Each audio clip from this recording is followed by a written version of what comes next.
What if you could become a better person, not by working harder, but by taking one small step a day? And not because you're a bad person now, but because there's something inside you that's ready for more. How to be a better person gives you one tiny step a day you can take to be the person you want to be. My mission? To help you live your best life. Hi there, it's Kate, and this is How to Be a Better Person. It's Wellness Wednesday on the podcast, and today's tip is designed to help you take better care of your neck, because it supports your head, which houses your big, beautiful brain. And it's a part of the body we tend to abuse and neglect, especially now that we are so often using our neck to look down at a phone. In fact, the average person spends 5 hours a day looking at their phone. You've heard of text neck, haven't you? Head forward, shoulders rounded, chest and belly collapsed. Well, you don't have to be looking at your phone to get it. You can also be looking down and rounded forward when you're sitting at a computer. I'm sure you've seen someone walking down the street staring down at their phone. Maybe you've even watched as someone who's engrossed in their device has walked into a tree or a stop sign or off a curb. There are lots of videos of this online. Search for texting while walking if you want to see some. Maybe that person is you. It's nothing to be embarrassed about. Walking while texting causes about 1,000 injuries a year. It's even got a technical term, distracted walking. And it's just hard to be a better person when you're distracted. Not to mention, it's dangerous.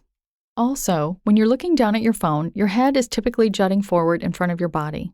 Your head weighs about 10 pounds. For every inch your head moves forward, your neck and upper back muscles have to work twice as hard. Your head is designed to be supported by your spine, by your bones, your inner architecture, not your muscles.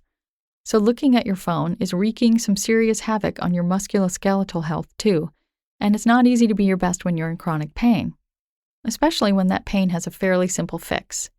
And that fix is what I like to call the lift and glide.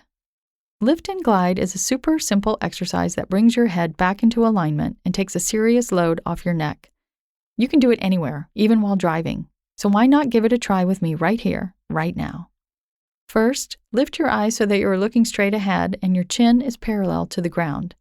Then, glide your chin back so that your ears come over your shoulders. That brings your head back into alignment over the rest of your spine, and it lets your bones do the work of holding you up. All of this means your neck and upper back muscles get to take a break. Do you notice that your shoulders can drop down when you do this? That's a release of physical tension right there, which is what we're after. You don't have to give yourself a horrific double chin. More isn't necessarily better. You don't want to pull your chin back as far as possible. You just want to bring your head back so that it can float directly above your spine. It's a natural alignment that doesn't look unattractive, I promise. In fact, if you're worried about having a waddle as you age, and hello, I worry about that, you definitely want to lift and glide because think about how having your chin jutting forward of your head for 5 hours or more a day is stretching the skin on the front of your neck. This is your mantra for the rest of the day. Lift and glide, lift and glide, lift and glide. It may mean that you have to hold your phone up at eye level, but that's going to strengthen your arms, which is far more preferable than overtaxing your neck and upper back muscles and closing off your chest, right? Take care, and I'll talk to you tomorrow. Thanks for listening to How to Be a Better Person. Our theme song is Left for Deadish by Junior85. The podcast is mixed by Sound Advice Strategies. If you liked what you heard in this episode, share it with someone you think would like it too. Your voice matters.